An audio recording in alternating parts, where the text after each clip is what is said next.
Hi there, my name's Diane Jones. I'm a Chief Nursing Officer and I'm a devoted midwife to midwifery as a profession. Group B Strep is a bacterium that can be found in all parts of the body, mainly around the vagina or the rectal area.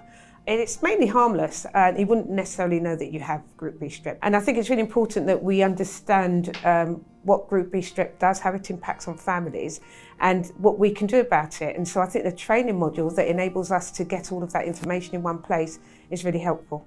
As a midwife, the best way to talk about Group B Strep with pregnant women and pregnant people is actually to ask them if they've heard about it, what do they know about it. As a midwife myself, when I talk about Group B Strep, I find out from them first if they've ever heard of such a thing. You can always come back to it. You know, you can signpost them to some information where they can read up about it. And then when you have that follow-up meeting at the next antenatal appointment, I'd speak about it then and just say, did you manage to read anything about it? Has it increased your awareness? I'd actually pull it up on the website as well. It's something that we could go through together. Questions I get from pregnant women and pregnant population is, what is it? That tends to be one of the first questions they ask.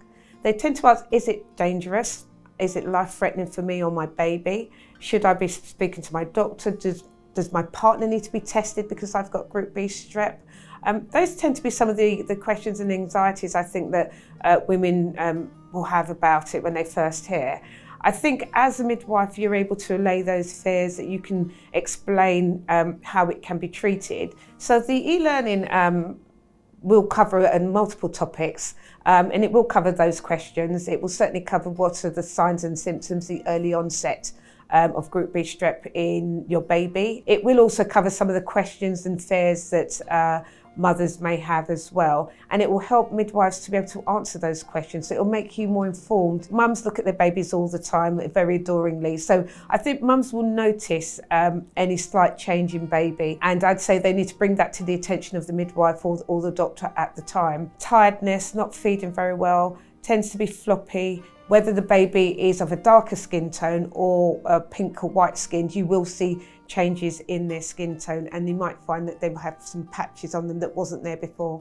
So the module can be accessed through the Group B Strep charity website, and it's available to midwives, to nurses, to doctors, to GPs, practice nurses, and I think a wide variety of health and care professionals can access it via the website, and it is free. It's really important that a range of health professionals know about Group B Strep. So if you're a practice nurse might come across a woman who's coming there for an appointment. So it's good that everybody knows about the website and can access the training. So I think roughly the module will take roughly between 25 to 30 minutes. You might want to break it up into chunks. You might do a bit for 15 minutes and go back to it. I think to really embed that learning, it's something that you may want to go over a couple of times. I think the key message that I think, particularly for midwives, is that there is a website where you can access free training that is up to date, it is evidence-based, it's accredited, it will be part of your three-year CPD with the NMC. And I think it is such a good source of information that you can use towards your renewal of your registration, but also it will keep you fully informed and up to date and be able to share that information with your women. Sometimes midwives find it difficult to approach this topic of Group B Strep with pregnant women, pregnant population. And I think midwives will get out of this training that there are words that they can use that will be familiar to them, but also language that they can use with women to talk about Group B Strep. So it is demedicalised. And I think that will make midwives feel far more comfortable, as it will our women as well, to talk about Group B Strep in that way.